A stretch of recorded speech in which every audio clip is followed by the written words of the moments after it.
Good evening. How are we all doing today? Thank you so much for joining me for another wonderful episode from Stock to Finish. Now, Stock to Finish is a series we started 26 days ago. Can you believe it? It's been 26 days we've been doing this series. And what we're focused on is the power of consistency. How is it possible that people start goals, they're motivated, they're excited about it, but something just prevents them from actually doing what they say they will do? In other words, they are stuck. We also define someone that is stuck as someone that has a consistent habit of procrastinating, abandoning goals, not because they didn't have the resources, but because they could just not show up. We've accomplished a couple of things in the past couple of days. One wonderful thing we did was acceptance, the power of accepting the role we play when we do not accomplish our goals. So it's not about not having the money, not having the time, not having the resources, but it's about not making the time to do what we want to do. We've talked about the fact that we need to respect time and respect our creative gifts. Treat our gifts as resources that have been given to us that we have a finite amount of and we need to nurture. And that's why we go to all these lengths to leverage our skills, our resources, and every single thing. So, money is not always what makes us not focus on our goals, but we need to understand that we play a role. Hi, for just meeting me for the first time, I've not done an introduction in a while. My name is DK Jonah, and I'm the host of the Steadfast Creative podcast, the introvert's guide to content creators, and the author of DIY branding and No Gragra. So, when it comes to talking about goals and accomplishing something, I know what I'm talking about. My first goal setting workshop was in 2014 officially, but before then, I've done goal setting sessions with friends and with families and with people who have always known me as the organized queen, as Queen Anne will call me, the productivity queen. So when it comes to finishing what they've started, I am the poster child of doing this.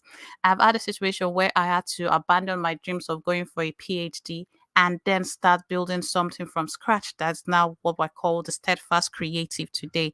So my journey to the steadfast creative shows something, the word steadfast. So the reason, and most people are not aware of this, the reason I go by the steadfast creative is because I wanted to ensure that I am steadfast, I am committed, and I stick to what I do. And this journey is not one that has been easy, but it's one that I have committed to. So when it comes to being stuck to finish, the word for the day that I have for you is to be steadfast in what you do. Yesterday, we did something fantastic. We made commitments to our goals. I don't know if you were here yesterday. So tell me your learning goal, your sharing goal, and your working goal. So we made commitments to do three things this week: learn something new, share what we are learning, and work on something, a project you've put aside for a long time. It could be organizing your books, deleting apps that you're not using, something minor, because competence builds confidence. And what I want to do when we're through with this series, and if you attend the reset, is build that confidence in you that you are able to accomplish what you say you would accomplish. So you keep your commitments to yourself. We understood something, and this is a fact that has been proven by so many people like Matt Perman and other people like what else we like Tiago Firth. I'm always struggling to pronounce his name. He said we need to go beyond goal setting, but we need to create a system that helps us accomplish our goals, that holds us accountable for our actions. And that's where we call about creating what I call a personal productivity system, a PPS. I think it was last summer I did a session with kids. So this doesn't is not even limited to adults. I did a session with some children where we called them the elite social media managers. We focused on creating their own personal productivity system. So this works for the young, it works for the old, it works for anybody that is willing to make that commitment. Which brings us today, my beautiful people. Today's conversation is about the power of no. Two letters, one word, so powerful that we don't use it enough. The power of no is something that we need to explore, especially for people that are people pleasers, that want everybody to be happy. The way I've lived my life, someone said, DK, you're an happy go lucky person. I wish every single person that comes across me could be happy. But sometimes saying no could be what prevents you from doing certain things that could lead you astray. So when we talk about peer pressure, most of the time we say, oh, It's young children. When someone is going to university, you talk to them about peer pressure. When they're in secondary school, we talk to them about peer pressure. But let me tell you something. As adults, we also have pressure from society. And what social media has done is social media has amplified the pressure that we can feel to feel among, to fit in. And that's where we're talking about the power of no, which brings me to today's conversation. How are we as adults still being moved and pressured by people? The things you buy, the conversations you have, even the TV series that you watch. Sometimes it's influenced by others. How do we take back that power and ensure what we are doing is not just influenced by others, but the choices we make are our choices? And that brings us to today, day 26, the power of no. One word, so powerful, needs no introduction. Before we go forward, I want to know that you can hear me. So tell me where you're listening to me from and what platform you're listening from, because we're live on Instagram, YouTube, Facebook, and um LinkedIn, yes. So please let me know two things. Where are you listening from and what platform are you listening to me on? So I know my audio is clear because we usually do an audio check and I didn't do that today. So that I know my audio is clear and those on the other platforms can hear me. So Instagram, let me know if you can hear me. So what why are we exploring the power of no today? I think it's about setting boundaries and having that confidence to have a fulfilling life. So it's not just about doing things for doing sake, but it's about how you as an individual use the power of no to set boundaries, not just for others, but you'll be surprised that you need to even set boundaries for yourself. We are all busy, I get it. Everybody is living a life that is fast paced. But when you understand the power of no, you realize that you can't be everywhere and everything to everybody. When you say yes to certain things, it means you're saying no to others. So, how can we say yes to ourselves and no to other things that distract us from what we're supposed to be doing? And it takes us back to day two, where we talked about the fact that we need to know what we want. So you are doing this for yourself. You've defined what you want. We talked about it. We called it defining what matters. What are your values? What are the things that you believe in? Why do you believe what you believe? What do you want to do? Because if you don't stand for anything, you will fall for anything. And you will have this fear of missing out all the time. But if you know where you're going and others are doing certain things, you're not going to have that fear of missing out at all. And that brings us to the fear of missing out, embracing the power of choice. Now, everybody has heard this FOMO, fear of missing out. Everybody is watching a series, you're not watching it. Everybody is doing something else, you are not doing it. And you feel that you're missing out. When we don't understand what we're doing and why we're doing it, we always want to do what every other person is doing. But we talked about the power of choice and the fact that we need to take accountability for our actions and inactions. So, why should we say no? And how does that help us overcome the fear of missing out? I'll just read a little bit because I like research. So the fear of missing out it refers to the feelings of anxiety or restlessness.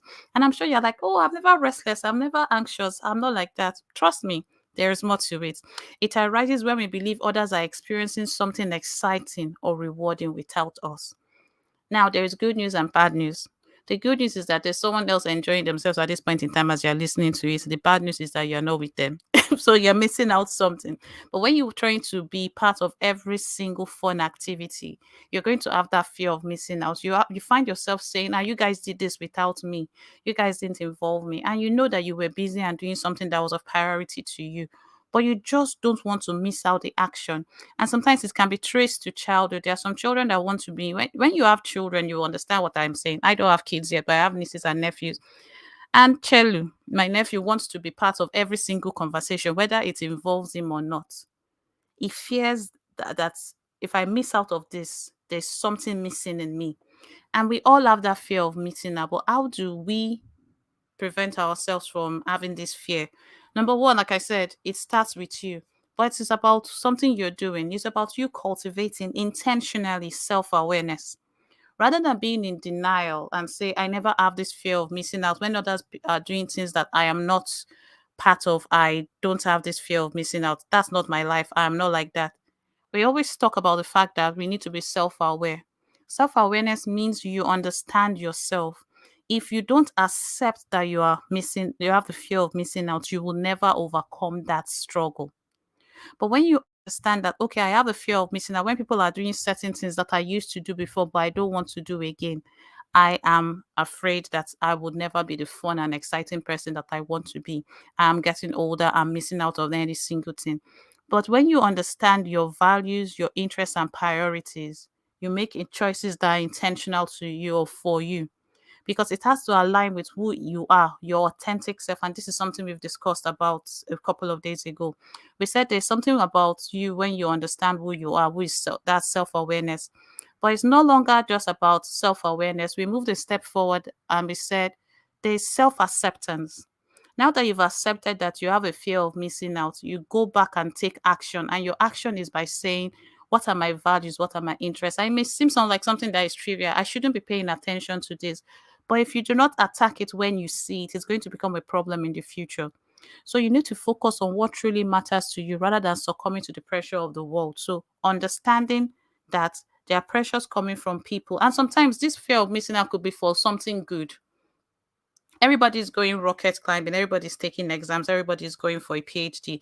You may feel like you're missing out if you're someone like me that wants the academic route, but my health is not letting me do it. There may be something that others are doing that you want to do. Accept the fact that this has affected you and cultivate self awareness. But negative impacts of fear of missing out. Why should you be impacted by it? Why is someone impacted negatively?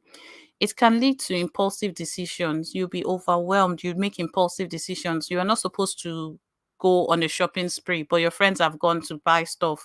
You go and invest in it. Was it not? Ed Sheeran did something that somebody bought a house. No, I was listening to an interview and he said, "Oh, his friends bought houses in this neighborhood and they just convinced him to buy. He had no intention of spending $1 million, and he just did that because of a fear of missing out. There are people that have gotten invested in some currencies or certain things because others were doing it. They did not do their search.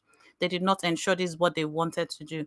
They were overwhelmed. They make commitments. They're overcommitted, and you neglect your own physical, psychological, mental needs and your priorities because you're placing others above yourself. So, yes, it could have negative side effects or negative impact on your life because when you're overwhelmed, you cannot make decisions that work for you.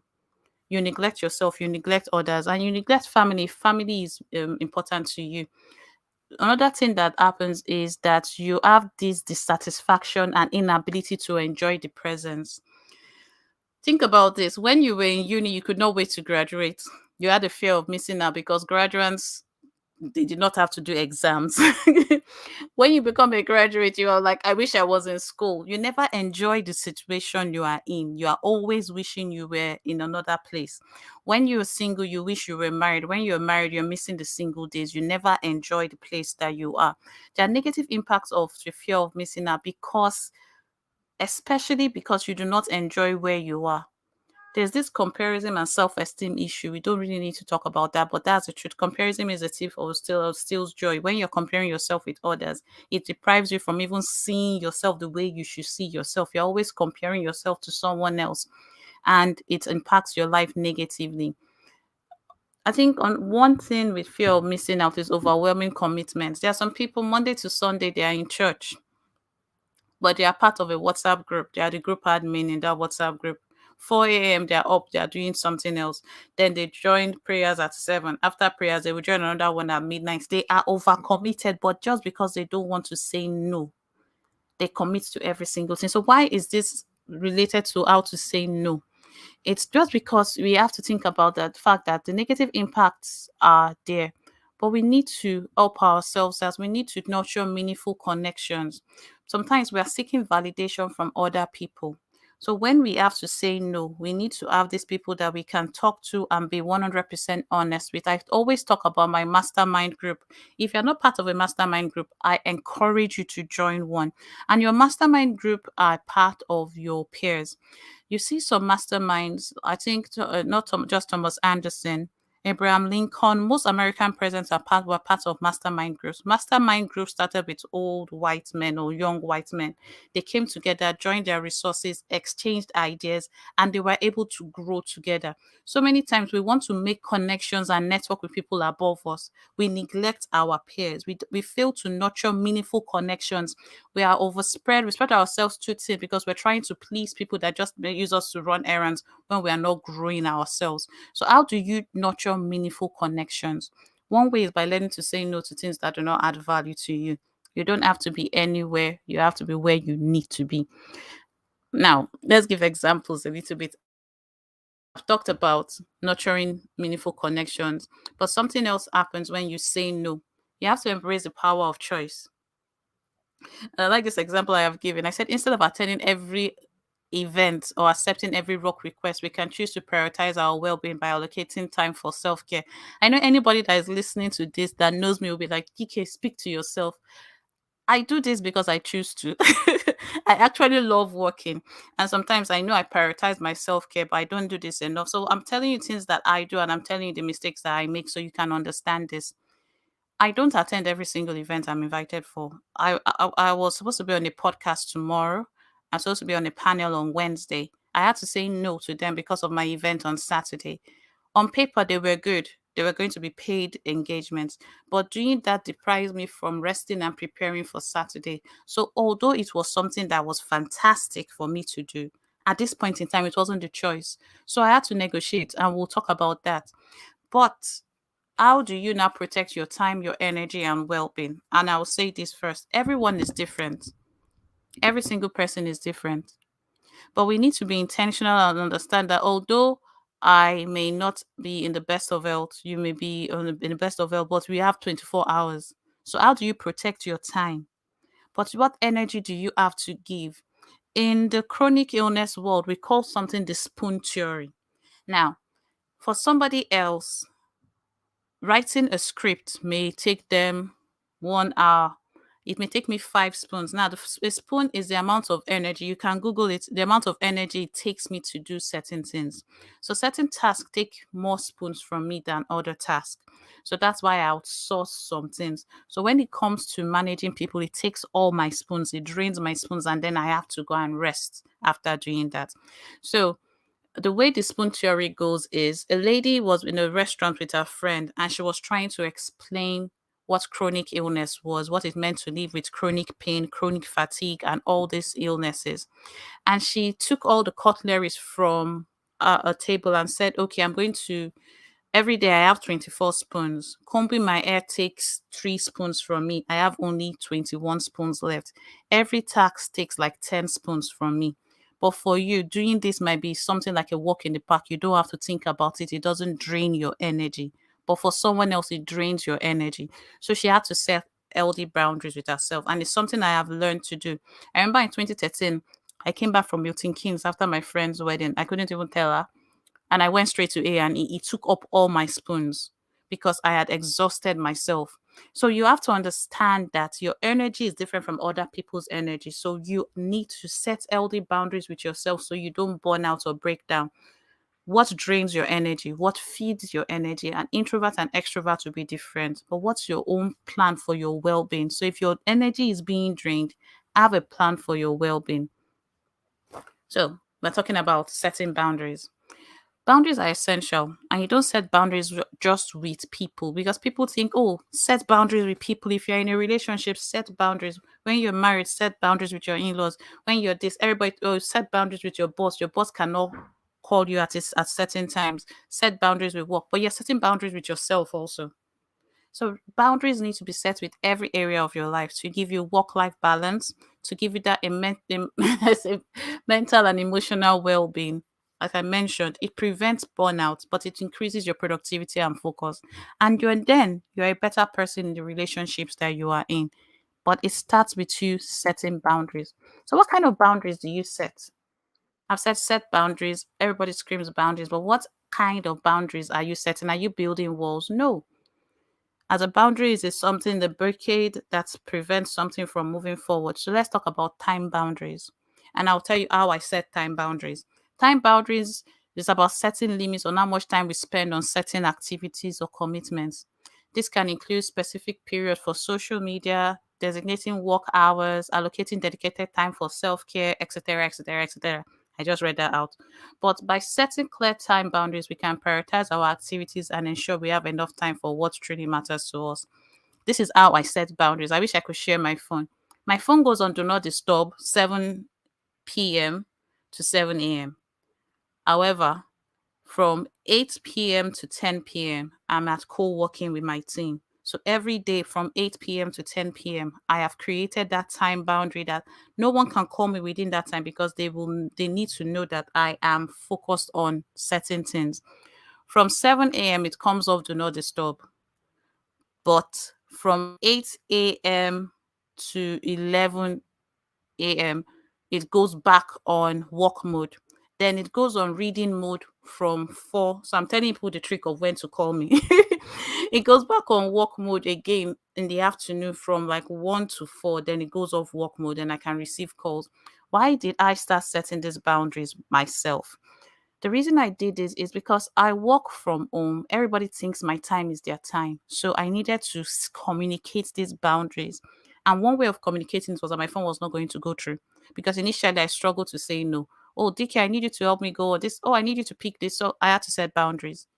Set boundaries with with the time boundaries for yourself.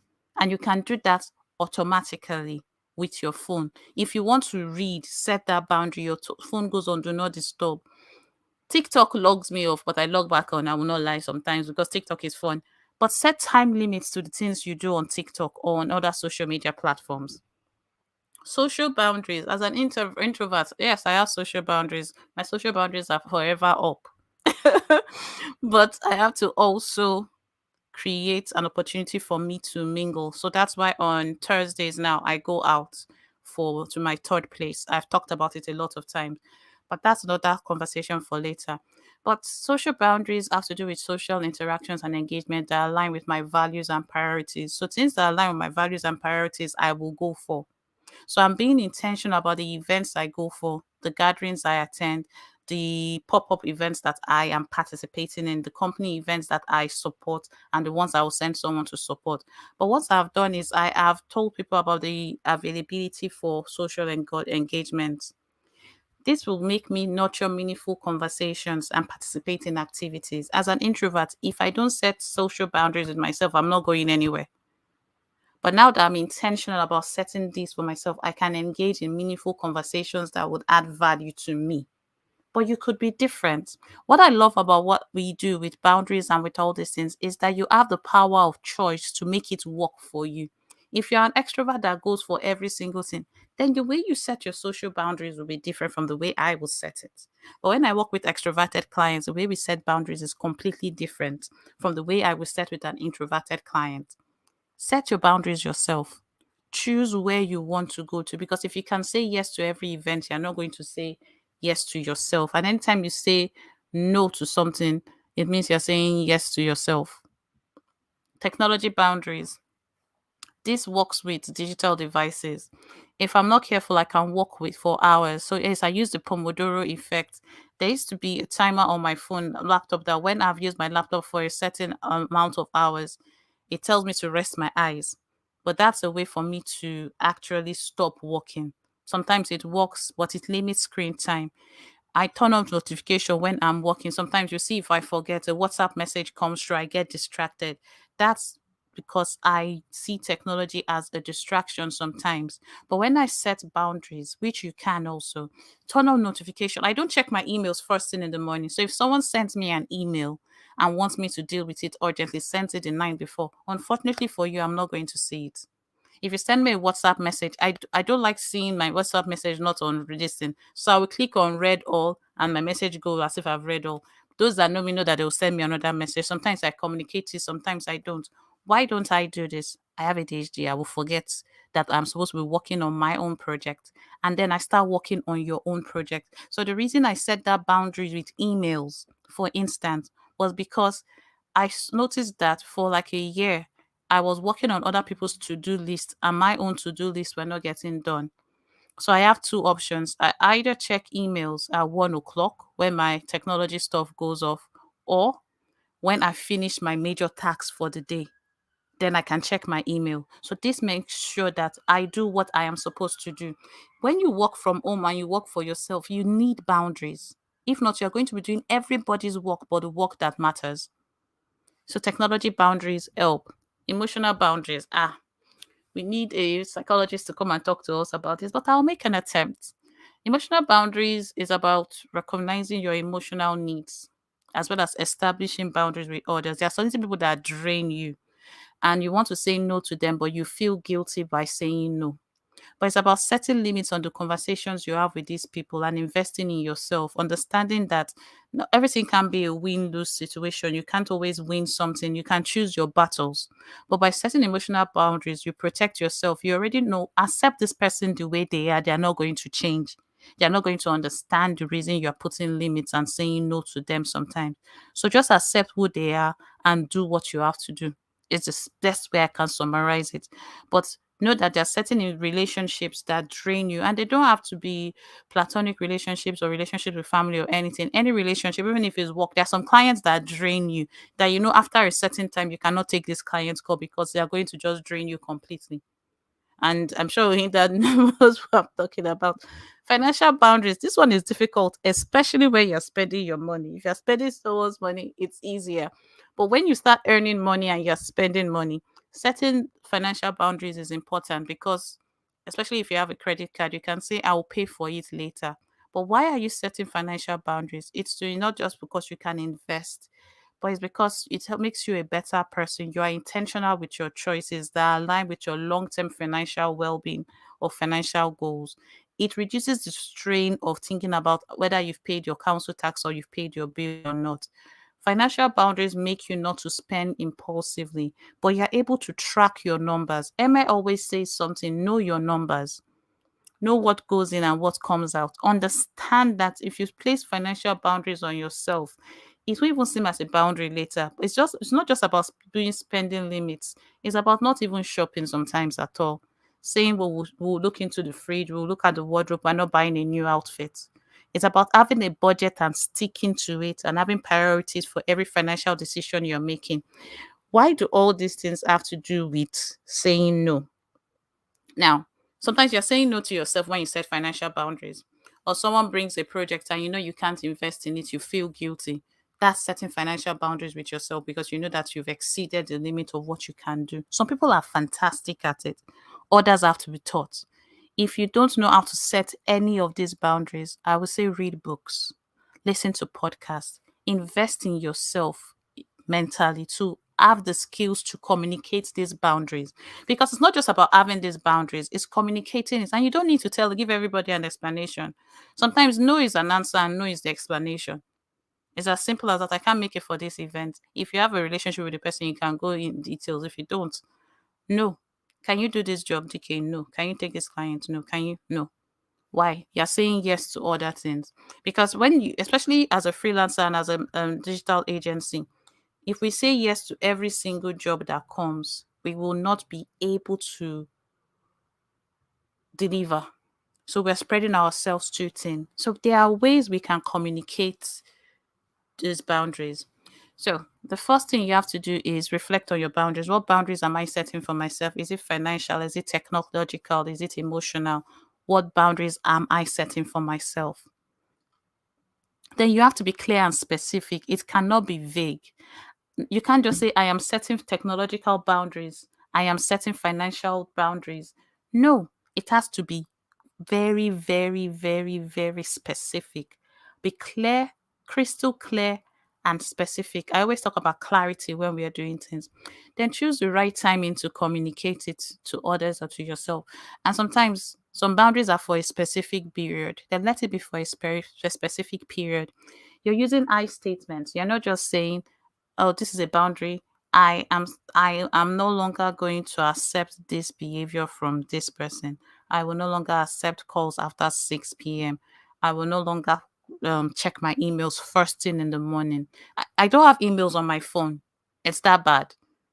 I don't have emails on my phone, and sometimes I just click on read all. So I check emails at intervals, is what I have decided. And I'm firm and assertive. I received an email from an auto response from somebody that I am going to steal. So I was meant to conduct an interview last week, and I sent an email to someone that was on the panel that was organizing everything. And the auto email just said this: I'm getting a lot of emails at this point in time. I may not be able to respond to your email for 2 weeks. If this is urgent, please send an email again, and yours will get to the top. And I said, wow, that's fantastic. I am going to steal this. And sometimes when we are communicating our boundaries, especially if you're introverted and you've said yes all the time, you're trying to do certain things. What I have observed is sometimes you can win the battle but lose the war. And this is what I mean by that. Sometimes when we are communicating things, we want to be firm, we want to be assertive, and we find ourselves not being that way. We just communicate in a way that we've closed the door on the relationship, we've lost the battle, we've lost the war. Choose your battles. Offer alternatives or solutions. I don't check my emails at 10 a.m., but I will check at 1 a.m. If it's urgent, send me your email around that time and I will respond immediately. So that way I have communicated what I am doing and I've offered an alternative or a solution. And my alternative is, if it's urgent, send an email to info@nogragra and someone on my team will respond immediately. That is me communicating an alternative. And sometimes when I'm about to communicate a boundary, now this is where flexibility comes in, because sometimes we see things just from our perspective. We don't want to see things from others' perspective. So when we are communicating boundaries, when we are saying no, this is something that I am learning to do. And it's about listening and validating the other person. So many people are guilty of listening to respond. They don't listen to understand. So when you listen to respond, you validate that person, you acknowledge their perspective. They are not the villain, they are not the enemy. Time is the enemy. We're trying to protect this time. Energy is being drained. We're trying to protect this energy. But sometimes when we are communicating our boundaries and we are saying no, we see the other person as the enemy. And when we communicate this, it is obvious that this person is the villain in our lives. One book you should read is The Go Getter. I know I always talk about books. That book talks about boundaries, it talks about certain things that you need to do and how to communicate them. But it's about understanding that in life, there is no lose-lose situation. You can have a win-win situation where everybody leaves this thing, but you're not compromising on what you've said you will compromise. So even if you listen and validate them, you're still reinforcing your boundaries and you're reinforcing your boundaries consistently. I have reinforced my boundaries consistently to the extent that people know the time they should call me. People know that Thursday evenings, DK is not available to take calls when it's 9 p.m. She's at Bible study. But at this time to this time, she's available. It's been communicated. Before that, I'll find myself on my way to Westfield Stratford when I'm supposed to be having a session because I want to do something for people. So I had to learn how to say no. If you know how to say no, bravo, we need to learn from you. However, if you don't and you want to set boundaries, I have good news for you. You can actually do it. It's possible, it's doable, but you just have to be clear on what you want. You have to be specific on why. And you're doing it for yourself, not just to win a war. No one fights when the family feuds. No one wins when the family feuds. I remix things all the time. Let me just let you know. So, how do you assert your boundaries effectively? Being assertive is not something many people can do. But how do you let people know that these are your boundaries and that I don't see you as the enemy, but this is my boundary, and you're not crossing it? How do you assert them effectively? One, you have to understand assertiveness. And this is a skill that some people have, some people don't. But it's about I'm expressing my needs and opinions and boundaries in a respectful and confident manner. I'm not giving you an explanation. I'm not asking whether you agree or not, but I am telling you what I want to do. That's being assertive. Sometimes when we are expressing our needs, we want to explain the reason why. We want to defend it. We want to say it's not as if I'm a bad person, no. But I just have to do it this way. It's a boundary that has gone up. It's a boundary that has gone up. Communication should be respectful, but it shouldn't be seen as if you are the losing end. You have something to give, and that is your time. So be assertive, be intentional, be objective, and state your opinion. Another thing is to practice. Practice being assertive. If you're not assertive, you can actually practice. You are politely declining an invitation or request. You use I statements, and then you practice. Practice with me. Send me a email being assertive. Someone sent me a message and she was very assertive. She said, DK, I don't want to receive your messages again. And I was like, oh, thank you so much. I didn't ask for an explanation. I didn't ask for anything. And sometimes I'm guilty of that. Once someone expresses something like that, I try and understand from your perspective. If you wanted to give me an explanation, you would have. And I accept it and I move on. Before, I used to feel guilty when I say no to people. So I'm like, I've hurt this person's feelings. Because of me, this person has not been able to do this. Because what happened to me during an exam is I don't like people touching me when I'm writing. So someone was tapping me and saying, DK, DK, DK. No, they just call me Corey then. And I didn't know how to say no. I just kept writing. But it's like, oh, you're going to help me with this French. And I just said, well, leave me alone, something, something. And I was sent out of the exam. After that day, I became as assertive as I can be. I'm like, no talking, nothing. I sit in front. I position myself. In the past, I used to feel guilty. I'll be afraid. What if I let this person down? What if no one else can do it for them? I'm not God. I have to take care of myself. In Yanla, we say it's not selfish to put yourself first. It's self-full. Thank you very much for reminding me. Someone just put a link to remind me that I'm supposed to do something. It's not selfish. It's self-full to put yourself first. Can Oinda please put the other link so I can share what Comfort just shared in the distance? So, what are the benefits of setting boundaries? One, increase self respect and self care. And once you set boundaries, others will accept it. That's the truth. Two, it enhances your productivity and focus. The aim of the series we are doing is to improve productivity, improve focus, and setting boundaries is one way to do it. And it improves relationships we have with others. It's not just about yourself, but it's about others. Others will respect it, and out we have to find ways to do it. So, how do we do this? We need to assess our personal values and priorities. That's the first thing we need to do. Remember what we call it? We call it defining what matters. So what are the things that matters to you? What are the priorities you have? What are the things you pay attention to? Why do you do what you do? Why do you believe what you believe? So it's not just about being a Christian or being a Muslim, but it's about understanding why you are who you are. And then you're self-aware of when you are letting other people cross the boundaries that you set. And if you've not set boundaries, you establish them and communicate them. And you communicate assertively. So how do you do it? How do you deal with the guilt and pushback? Number one, understand why. If you understand why you're doing something, that it's by saying no to go for a football game or go on a camping trip, it gives you time to spend with your family and you want to spend time with your kids before they become teenagers and they have their own life. Then you understand why you're doing that. So even if the guilt will come, you'll be able to address it and respond assertively to push it back. And if you cannot set boundaries, it's good to seek support. Build a network of people that will tell you the truth. I have mentors that tell me the truth when I want to do certain things. I have my mastermind group that also communicates with me.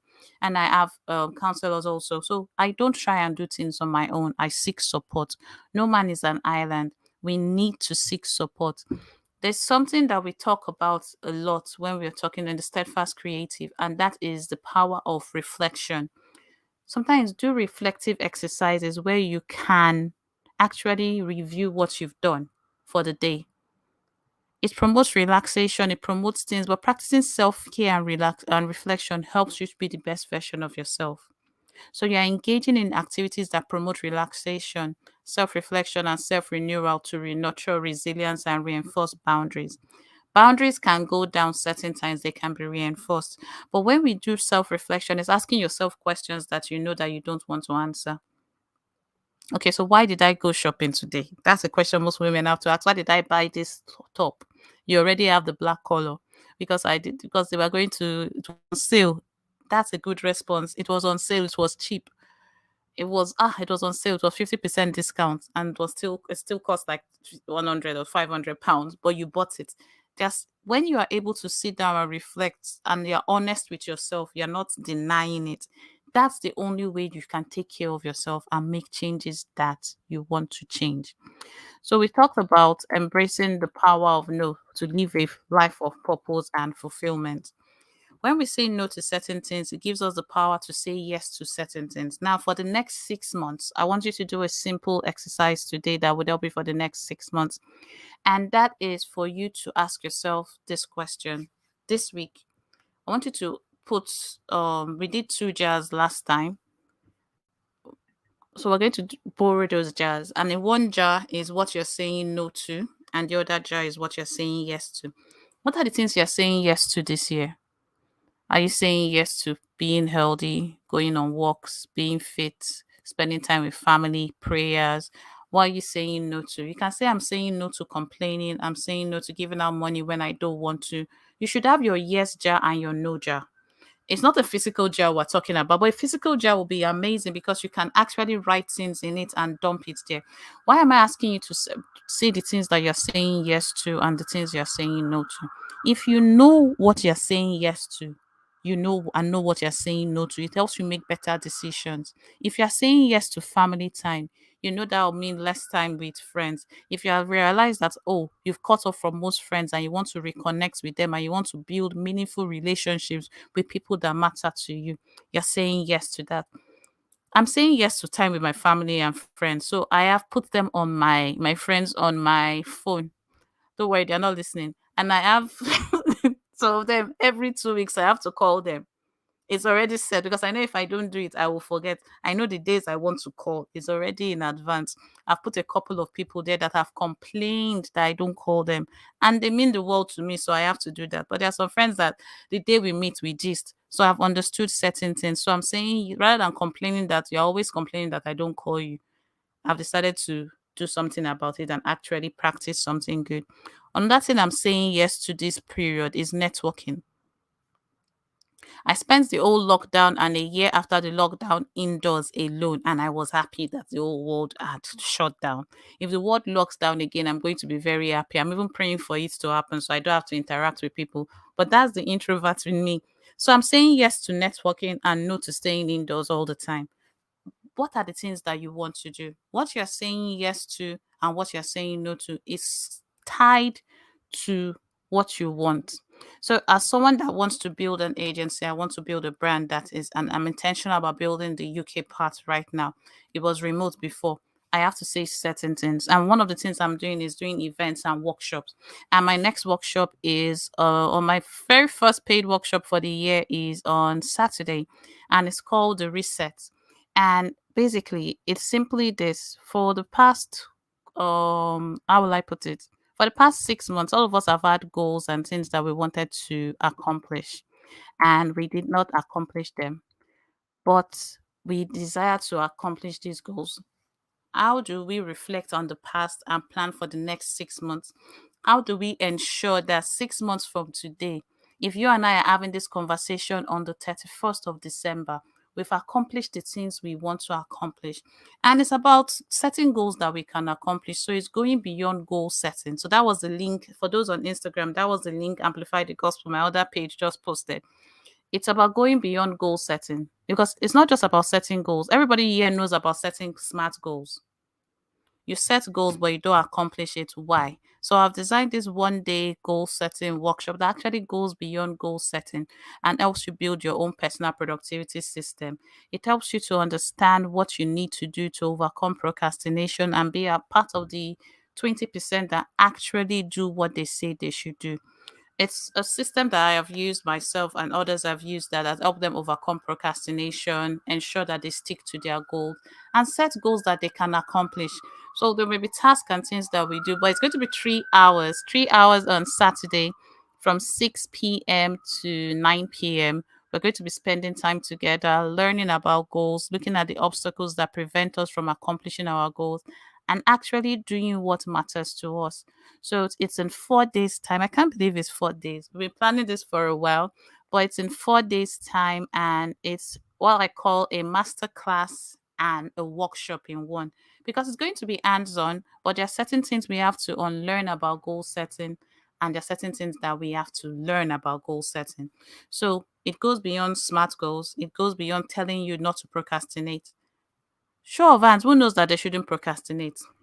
I'm sure you raise up your hand. Everybody listening to me here knows that you shouldn't be procrastinating, but you find yourself procrastinating. Why? And my coaching style is kind of different. Someone calls it motherly, someone called it very patient. But one thing I can say is this: if you attend this session, you're going to leave with a roadmap that would help you and guide you to for what you do, not just for the next 6 months, but for the rest of your life. It's not just about setting goals, but creating what I call a personal productivity system, which I have already created. So you don't need to create it again from scratch, but it's just following something that is simple or achievable. This was one of my clients once, and I like the way you said it. He said, DK, your coaching style is highly effective and empowering. You have a remarkable ability to help individuals develop self belief and positively shift their mindset towards their goals. Working with him was, I thought we were not making progress, but it was wonderful to see the way people are being transformed. If you have any questions about the reset, someone has posted the link in the platform that you are on. So you should have access to the link now. But for those on Instagram, that is the link there, and you should be able to actually get something done. I just realized I wasn't sharing my screen with those on the other platforms. I was just sharing those on Instagram.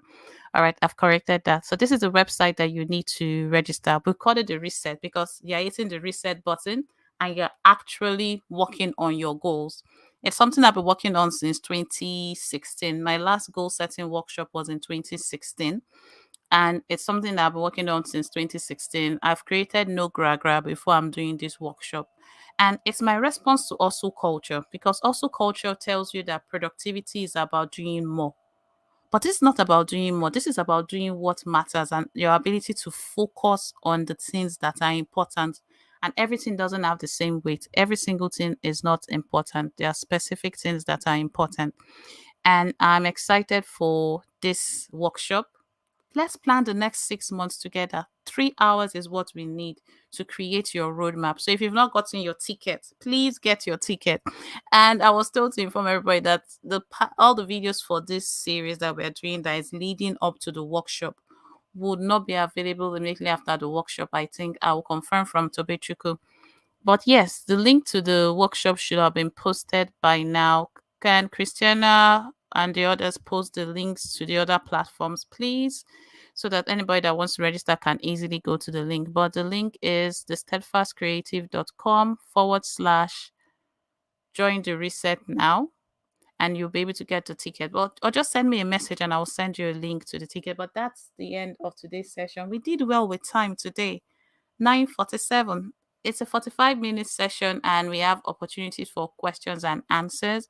If you have questions, you can send them in the chat because now it's time for Q&A, or you can just send me a DM directly and I will respond to your question as soon as I can.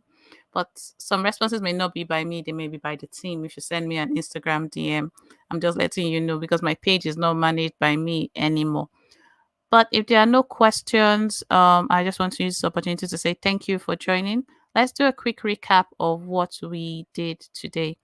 We talked about the power of no, how saying no kind of prepares us to say yes to ourselves, how we shouldn't feel guilty when we say no if we know why we are saying no. So, embracing the power of no is embracing yourself. It's not selfish to think about yourself because if you're on an airplane, they tell you to wear your mask before you take care of others. When we have clarity of who we are, what we want to do, we are even better equipped to help every other person we want to help. But not everyone wants to be helped. So to live a life of purpose and fulfillment, no is a simple enough answer that we can give people. Embracing no is not just about saying no, but it's about setting boundaries and understanding why we are saying no. So if we set boundaries with ourselves, if we set boundaries with others, we are able to function better. And saying no is not just because it's going to make us more productive, because productivity is not just about getting more things done, but getting what's important done. And it's about finding that fulfillment and purpose that we need. So, thank you very much for joining me today. I look forward to seeing you tomorrow. Tomorrow is Tuesday, so we meet by 9. It's only Thursday that we meet by 8.